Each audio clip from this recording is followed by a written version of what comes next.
നമസ്കാരം. ജനാധിപത്യത്തിൽ രാഷ്ട്രീയ മുദ്രാവാക്യങ്ങളൊന്നും വായ്ത്താരി പോലെ വിളിച്ചുകൂവാനുള്ളത് മാത്രമല്ല, നടപ്പാക്കാൻ അവസരം കിട്ടുമ്പോൾ മുദ്രാവാക്യങ്ങൾ പ്രായോഗികമാക്കി നടപ്പാക്കി കാണിച്ചു കൊടുക്കാനുള്ളതാണ്. ഇന്ത്യയുടെ പ്രതിപക്ഷ നേതാവ് രാഹുൽ ഗാന്ധി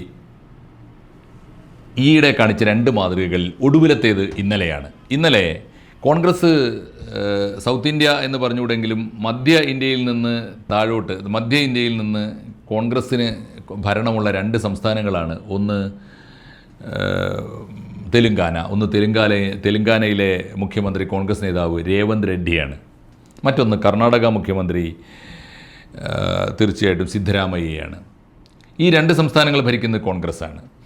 കോൺഗ്രസ് എത്രയോ കാലമായി സമീപകാല ഇന്ത്യയിൽ മുഴക്കിയ മുദ്രാവാക്യങ്ങളിൽ പലതും അവസരം കിട്ടുമ്പോൾ നടപ്പാക്കി കാണിച്ചു കൊടുക്കുകയാണ്. ഒടുവിലത്തെ മാതൃക ഇന്നലെ രാഹുൽ ഗാന്ധി ബഹുമാന്യനായ തെലങ്കാന മുഖ്യമന്ത്രി രേവന്ത് റെഡ്ഡിക്ക് ഒരു കത്ത് അയച്ചിരിക്കുന്നു. ആ കത്ത് ഇന്നത്തെ മാധ്യമങ്ങളിലൊക്കെ, ഇന്നത്തെ പത്രങ്ങളിലുണ്ട്. പ്രധാനപ്പെട്ട കത്താണത്. അദ്ദേഹം പറയുന്നത് അടിയന്തരമായി ഇന്ത്യയിൽ ഒരു നിയമം നിർമ്മിക്കേണ്ടതുണ്ട്. അത്തരമൊരു നിയമത്തിൻ്റെ നിർമ്മാണത്തിന് വേണ്ടിയുള്ള മുറവിളികൾ രാജ്യത്താകമാനം മുഴങ്ങുന്നുണ്ട്. ആ മുദ്രാവാക്യങ്ങളിൽ ഒട്ടും മോശമല്ലാത്ത ശബ്ദത്തിൽ ആ മുദ്രാവാക്യം മുഴക്കിയവരാണ് കോൺഗ്രസ്സുകാർ. എന്താണ് മുദ്രാവാക്യം?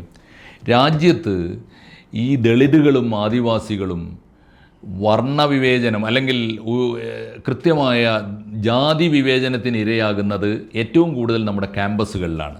നാട്ടും പുറത്തെ പാവങ്ങളായ മനുഷ്യരെക്കാൾ ജാതി വിവേചനം കാണിക്കുന്നത് നമ്മുടെ ഉന്നത വിദ്യാഭ്യാസ കേന്ദ്രങ്ങളിലാണ്, യൂണിവേഴ്സിറ്റികളിലാണ്. അതിൻ്റെ ധാരാളം ഉദാഹരണങ്ങളുണ്ട്. ആ കൂട്ടത്തിൽ ഒരു പേരാണ് രോഹിത് വെമുലയുടെ പേര്. രോഹിത് വെമുല ഹൈദരാബാദ് യൂണിവേഴ്സിറ്റിയിലെ റിസർച്ച് സ്കോളറായിരിക്കുമ്പോൾ ആത്മഹത്യ ചെയ്യേണ്ടി വന്ന കുട്ടിയാണ്. എൻ്റെ ജന്മം എൻ്റെ ശാപമാണ് എന്ന് ആത്മഹത്യാക്കുറിപ്പ് എഴുതി വെച്ചിട്ട് മരിച്ചു പോകേണ്ടി വന്ന കുട്ടിയാണ്. ഗതികേടുകൊണ്ട് ജാതീയമായ വിവേചനവും പീഡനവും സഹിക്കവയ്യാതെ ഒരു ദളിത് ചെറുപ്പക്കാരൻ നമ്മുടെ നാട്ടിൽ ആത്മഹത്യ ചെയ്യേണ്ടി വന്നു എന്ന് പറഞ്ഞാൽ അത് നാടിനാകെ ശാപമാണ്. തീർച്ചയായിട്ടും അപമാനകരമാണത്. അത്തരം മുദ്രാവാക്യങ്ങൾ പ്രതിപക്ഷത്തിരുന്നുകൊണ്ട് നരേന്ദ്രമോദി ഭരിക്കുന്ന ഇന്ത്യയിൽ രാഹുൽ ഗാന്ധിയും കോൺഗ്രസ് പാർട്ടിയും രാജ്യത്താകമാനം മുഴക്കുന്നുണ്ട്. പക്ഷേ അവർക്ക് അധികാരം കിട്ടുമ്പോൾ എന്താണ് ചെയ്യേണ്ടത്? അത് അധികാരം കിട്ടുമ്പോൾ മുദ്രാവാക്യങ്ങളൊക്കെ പ്രായോഗിക കർമ്മ പദ്ധതികളായി നടപ്പാക്കി കാണിച്ചു കൊടുക്കണം. ഇന്നലെ രാഹുൽ ഗാന്ധി രേവന്ത് റെഡ്ഡിക്ക് ഒരു കത്തയച്ചു. രേവന്ത് റെഡ്ഡിക്ക് കത്തയച്ചത് അതിവേഗത്തിൽ ഒരു നിയമനിർമ്മാണം പൂർത്തിയാക്കണം. തെലുങ്കാനയിലെങ്കിലും അത് നിർമ്മിക്കണം. എന്താണ് നിയമം? രോഹിത് വെമുല നിയമം എന്നായിരിക്കണം അതിൻ്റെ പേര്. രോഹിത് വെമുല നമുക്കൊക്കെ അറിയാവുന്നതുപോലെ 2016 ജനുവരിയിൽ, ഇപ്പോൾ ഏതാണ്ട് 9 കൊല്ലമായി, 2016 ജനുവരിയിൽ ഹൈദരാബാദ് യൂണിവേഴ്സിറ്റിയിൽ ജാതി വിവേചനം സഹിക്കവയ്യാതെ ആത്മഹത്യ ചെയ്യേണ്ടി വന്ന കുട്ടിയാണ്. അന്നു മുതൽ രോഹിത് വെമുലയ്ക്ക് വേണ്ടി അവിടെ ബഹളം വെച്ച ഈ കലാപമുണ്ടാക്കിയ സംഘർഷവും പ്രക്ഷോഭവും നടത്തിയ വിദ്യാർത്ഥികളൊക്കെ വിളിച്ചു പറയുന്നൊരു മുദ്രാവാക്യമാണ്. 2016 തൊട്ട് നമ്മൾ കേട്ടുകൊണ്ടിരിക്കുന്ന മുദ്രാവാക്യമാണ്. രോഹിത് വെമുലയുടെ പേരിൽ തന്നെ ഒരു നിയമം ഉണ്ടാക്കണം. എന്തിന്? ജാതി വിവേചനം അവസാനിപ്പിക്കാൻ. ക്യാമ്പസുകളിൽ ഏതെങ്കിലും തരത്തിൽ ദളിതനായൊരു പെൺകുട്ടിക്ക്, ഒരു കുട്ടിക്ക്, ദളിതനായൊരു കുട്ടിക്ക്, ആദിവാസിയായൊരു കുട്ടിക്ക്, പട്ടികവർഗക്കാരോ പട്ടികജാതിക്കാരോ ആയ കുട്ടിക്ക്, പിന്നോക്കക്കാരനായി എന്ന പേരിൽ പിന്നോക്ക സമുദായങ്ങളിൽ പിറന്നു എന്ന കാരണത്താൽ ജന്മം ഒരു വലിയ ശാപമായി മാറുന്ന അവസ്ഥയുണ്ടാവാതിരിക്കാനുള്ള കർശനമായ നിയമങ്ങൾ നിർമ്മിക്കണം. ആ നിയമത്തിന് ശരിയായ പേര് രോഹിത് വെമുല നിയമം എന്ന് തന്നെ, രോഹിത് വെമുല ആക്ട് എന്ന് തന്നെ പേര് കൊടുക്കണം. അങ്ങനെ അത്തരം ഡിമാൻഡുകൾ നമ്മുടെ യൂണിവേഴ്സിറ്റികളിൽ നിന്നൊക്കെ കഴിഞ്ഞ കാലങ്ങളിൽ വലിയ ഉച്ചത്തിൽ മുഴങ്ങിക്കൊണ്ടിരുന്നതാണ്. ഇന്നലെ രാഹുൽ ഗാന്ധി അത് രേഖാമൂലം ആവശ്യപ്പെട്ടു രേവന്ത് റെഡ്ഡിക്ക് എഴുതിയ കത്തിൽ അദ്ദേഹം പറഞ്ഞിരിക്കുന്നത് വളരെ പ്രധാനപ്പെട്ടൊരു കാര്യമാണ്.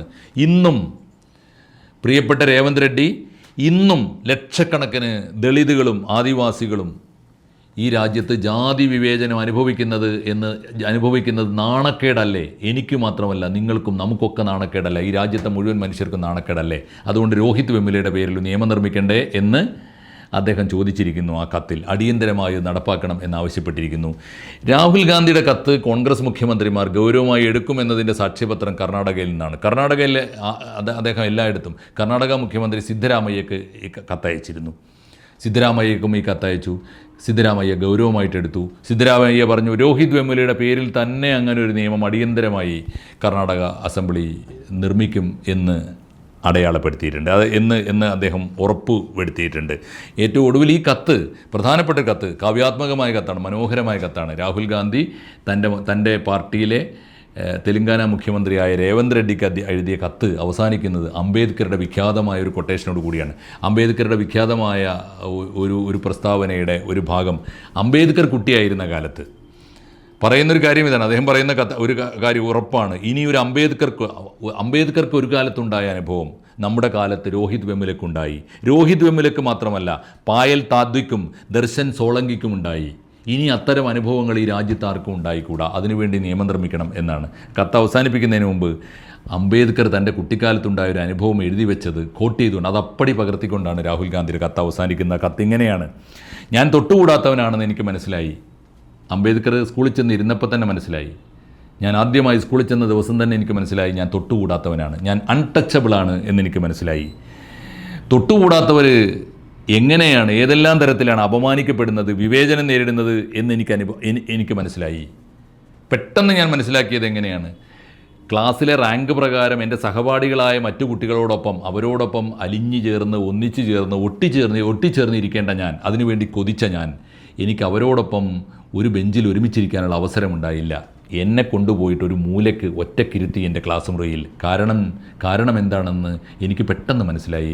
ഞാൻ അൺടച്ചബിളാണ്, ഞാൻ തൊട്ടുകൂടാത്തവനാണ്.